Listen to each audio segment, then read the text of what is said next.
दोस्तों आज के इस वीडियो में हम Delhi DElEd diet JBT entrance exam के लिए इलेक्शन कमीशन निर्वाचन आयोग के मोस्ट इंपॉर्टेंट 35 क्वेश्चंस करने वाले हैं और ये टॉपिक दोस्तों आपका सिलेबस में भी दिया गया है। चलिए एक बार मैं आपको शो कर देता हूँ। देखिए यहाँ पर आप लोग देख सकते हैं इलेक्शन कमीशन, ठीक है ना। पॉलिटिकल पार्टी के भी नेक्स्ट क्लास में इसके इंपॉर्टेंट क्वेश्चंस करेंगे और आप सभी जानते हैं इन सभी टॉपिक के ऑलरेडी क्वेश्चंस हम कर चुके हैं। तो इसका प्लेलिस्ट जो है ना आपको डिस्क्रिप्शन बॉक्स में मिल जाएगा। प्लेलिस्ट मैंने बना दिया है अभी तक जितनी भी जो है दिल्ली डीएलएड डाइट की क्लासेस हुई है। क्वेश्चन नंबर 1, तारकुंडे समिति तथा गोस्वामी समिति का संबंध किससे है? दोस्तों तारकुंडे समिति तथा गोस्वामी समिति का संबंध जो है चुनाव व्यवस्था में सुधार से है। नेक्स्ट क्वेश्चन में पूछा गया है 1952 का वर्ष भारतीय इतिहास में क्यों महत्वपूर्ण है? तो आप सभी जानते हैं क्योंकि 1952 में दोस्तों पहला आम चुनाव हुआ था जिसे हम प्रधानमंत्री का चुनाव कहते हैं, लोकसभा का चुनाव भी कहते हैं, ठीक है ना। ऑप्शन डी इसका सही आंसर होगा। लोकसभा का प्रथम आम चुनाव हुआ था जो 5 साल में होता है। भारत की निर्वाचन पद्धति किस देश की निर्वाचन पद्धति के अनुरूप है? तो इसका सही आंसर होगा ब्रिटेन की। प्रत्यक्ष निर्वाचन किसे कहते हैं? तो प्रत्यक्ष निर्वाचन के अंतर्गत दोस्तों जनता द्वारा जो प्रतिनिधि है ना ये प्रत्यक्ष रूप से चुना जाता है। मतलब कह सकते हैं कि जनता के द्वारा जो प्रतिनिधि चुना जाता है उसे हम प्रत्यक्ष निर्वाचन कहते हैं। रिटर्निंग अधिकारी कौन होता है? देखिए रिटर्निंग अधिकारी ऐसे अधिकारी होते हैं जिसे दोस्तों एक निर्वाचन क्षेत्र दे दिया जाता है और उस निर्वाचन क्षेत्र में चुनाव करवाने की जो रिस्पॉन्सिबिलिटी होती है ये उसी की होती है, ठीक है ना। और परिणाम की घोषणा भी उन्हीं को करना होता है।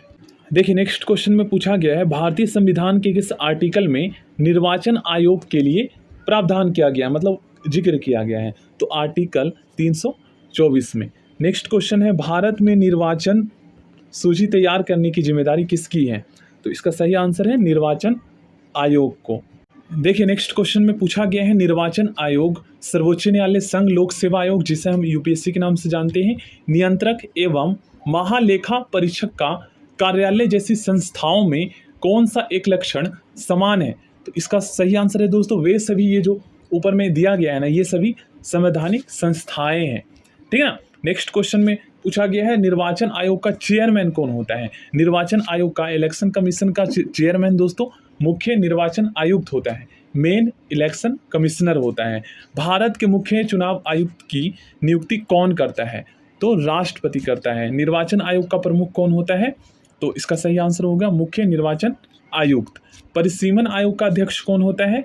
तो मुख्य चुनाव आयुक्त, ठीक है ना। वही है निर्वाचन आयुक्त और चुनाव आयुक्त सेम उसी को कहते हैं, ठीक है ना। इसमें कंफ्यूज नहीं होना है। संसद द्वारा मुख्य निर्वाचन आयुक्त तथा अन्य निर्वाचन आयुक्तों की सेवा शर्तों से संबंधित अधिनियम कब पारित हुआ? तो ये एक्ट 1994 ईस्वी में पारित हुआ था। नेक्स्ट क्वेश्चन में पूछा गया है संविधान लागू होने के बाद राष्ट्रपति ने पहली बार कब 2 व्यक्तियों को मुख्य निर्वाचन आयुक्त की सहायता के लिए निर्वाचन आयुक्त के पद पर नियुक्त किया था? तो इसका सही आंसर है 1989 में।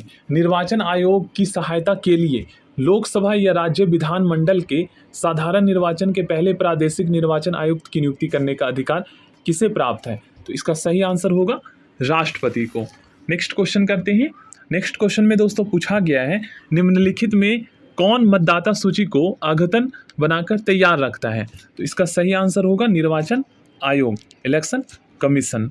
नेक्स्ट क्वेश्चन में पूछा गया है भारत के विभिन्न राजनीतिक दलों को राष्ट्रीय या क्षेत्रीय दल का दर्जा देने का अधिकार किसको है? तो इसका सही आंसर है चुनाव आयोग को, ठीक है ना, इलेक्शन कमीशन को। निर्वाचन आयोग निम्न में से किन निर्वाचनों के लिए अधीक्षण, निर्देशन और नियंत्रण का कार्य करती है? तो इसका सही आंसर है इनमें से सभी के लिए। भारत के निर्वाचन आयोग के क्या कार्य हैं? इन सभी ऑप्शंस में से आपको बताना है।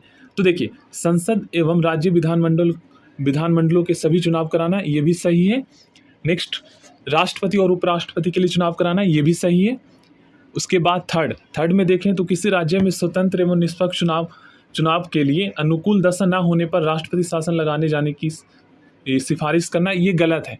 ऐसा मतलब अगर नहीं मतलब कि अनुकूल नहीं है दशा तो उसे अनुकूल करेंगे सुरक्षा व्यवस्था मुहैया कराकर। ऐसा तो है नहीं कि वहाँ पर राष्ट्रपति शासन लगाने के लिए सिफारिश करने लगेंगे, ठीक है। तो स्टेटमेंट 3 गलत है। बाकी देखिए ये ऑप्शन 4 भी सही है। तो इसका सही आंसर होगा पहला, तीसरा और चौथा, ऑप्शन सी, ठीक है। सॉरी ऑप्शन सी नहीं, ऑप्शन बी, क्योंकि तीसरा तो गलत है ना, पहला, दूसरा और चौथा ही सही है, ठीक है ना। तो ऑप्शन बी इसका सही आंसर होगा। नेक्स्ट क्वेश्चन है उपचुनाव कब कराया जाता है।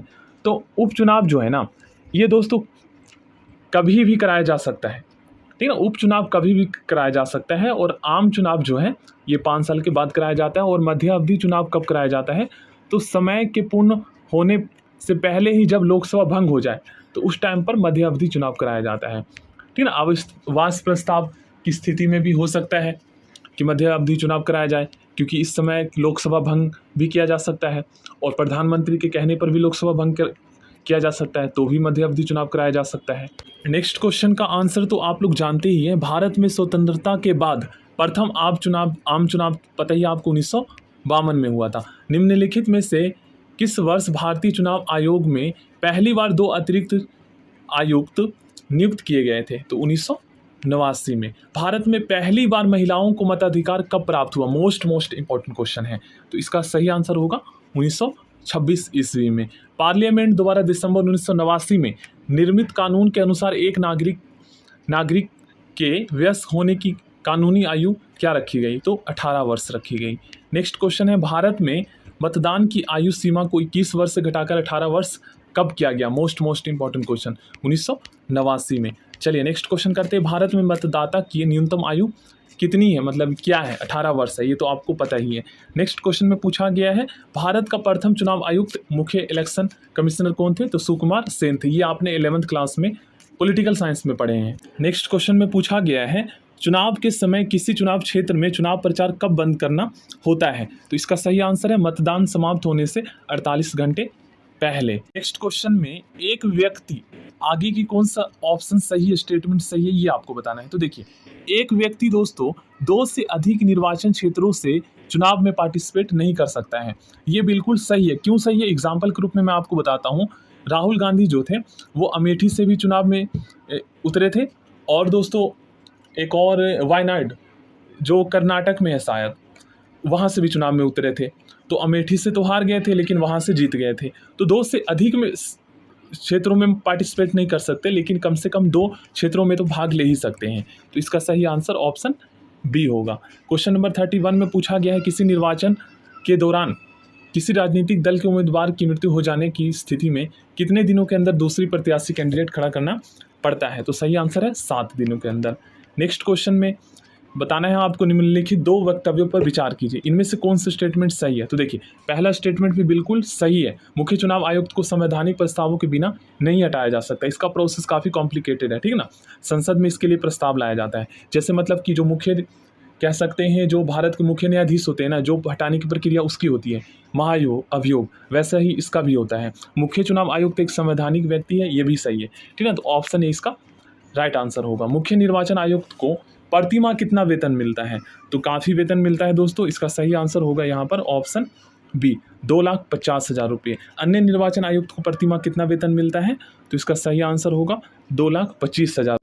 नेक्स्ट क्वेश्चन में पूछा गया है मुख्य निर्वाचन आयुक्त की पदावधि कितनी होती है, तो इसका सही आंसर होगा 6 वर्ष या 65 वर्ष की आयु। मतलब हम कह सकते हैं 6 वर्ष या 65 वर्ष की आयु तक जो है इसका कार्यकाल होता है, मतलब दोनों में से कोई भी पहले कंप्लीट हो जाए। नेक्स्ट क्वेश्चन है अन्य निर्वाचन आयुक्त की कार्यकाल कितना होता है, तो ऑप्शन ए इसका सही आंसर होगा 6 वर्ष या 62 वर्ष की आयु, जो भी पहले पूर्ण हो जाए। अन्य निर्वाचन आयुक्त अपना त्यागपत्र किन्हें देते हैं, तो इसका सही आंसर होगा राष्ट्रपति को। नेक्स्ट क्वेश्चन में पूछा गया है चुनाव आयोग के निम्नलिखित कार्यों पर विचार कीजिए, इनमें से कौन कौन से कार्य जो है चुनाव आयोग करता है, ये इस क्वेश्चन में हमें बताना है। तो देखिए, पहले में आप लोग देखेंगे फर्स्ट ऑप्शन में, तो स्वतंत्र तथा निष्पक्ष चुनावों का अधीक्षण, निदेशन तथा संचालन, ये तो कार्य करता ही है। सेकंड भी बिल्कुल सही है, क्योंकि सांसद, राज्यों की विधायिकाओं, राष्ट्रपति तथा उपराष्ट्रपति के चुनावों की निर्वाचक नामावली तैयार करना, ये चुनाव आयोग का ही कार्य है। थर्ड अगर देखा जाए तो चुनाव में उतरने वाले व्यक्ति तथा राजनीतिक दलों को चुनाव चिन्ह देना तथा राजनीतिक दलों को मान्यता देना, ये भी बिल्कुल सही है।